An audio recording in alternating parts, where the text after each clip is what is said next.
Bollywood actress Jacqueline Fernandes की मुश्किलें कम होने का नाम नहीं ले रही हैं। महाठग सुकेश चंद्रशेखर के मामले में ईडी ने दिल्ली हाईकोर्ट के सामने दलील पेश की है। ईडी ने दावा किया है कि 200 करोड़ रुपए के मनी लॉन्ड्रिंग मामले में आरोपी बॉलीवुड एक्ट्रेस जैकलिन जानबूझकर ठग सुकेश चंद्रशेखर से पैसे ले रही थी। उसकी गैर कानूनी तरीके से हो रही इनकम के इस्तेमाल में वो पूरी तरह से शामिल है। ईडी की दलील जैकलिन के लिए काफी ज्यादा मुश्किलें खड़ी करने वाली है।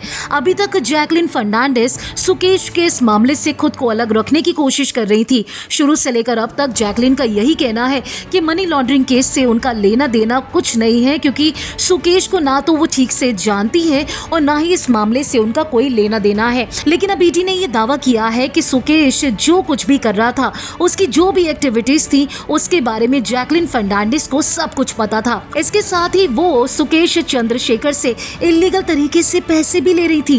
दरअसल जैकलिन फर्नांडिस ने हाल ही में एक याचिका दायर की थी, जिसमें उन्होंने कहा था कि मनी लॉन्ड्रिंग केस में उनके खिलाफ जो एफआईआर दर्ज की गई है उसे रद्द कर दिया जाए। इस याचिका के जवाब में ईडी ने हलफनामे को दायर करते हुए ये तर्क दिया है। जज मनोज कुमार ओहरी के सामने मामला रखा गया। जैकलिन की तरफ से लड़ाई कर रहे वकील ने ईडी के हलफनामे के जवाब में जो आंसर है वो दाखिल करने के लिए कोर्ट से वक्त मांगा था। हाई कोर्ट ने मामले की अगली सुनवाई 15 अप्रैल को तय किया है। ईडी ने यह दावा किया है कि जैकलिन पूरी तरह से सुकेश से मिली हुई थी। जैकलिन ने कभी भी सुकेश चंद्रशेखर के साथ पैसों के लेन देन का खुलासा नहीं किया और ईडी ने यह दावा किया है कि जब तक वो पकड़ी नहीं गई, उनके खिलाफ पुख्ता सबूत नहीं मिले, तब तक वो इसे छिपाती रही और इसके साथ ही सुकेश से मिल रहे गिफ्ट्स का वो इस्तेमाल कर मजे लेती रही और ये सब कुछ उन्होंने जानबूझकर किया है। अगर आपने फिल्मी बीट को अभी तक सब्सक्राइब नहीं किया तो कर लीजिए।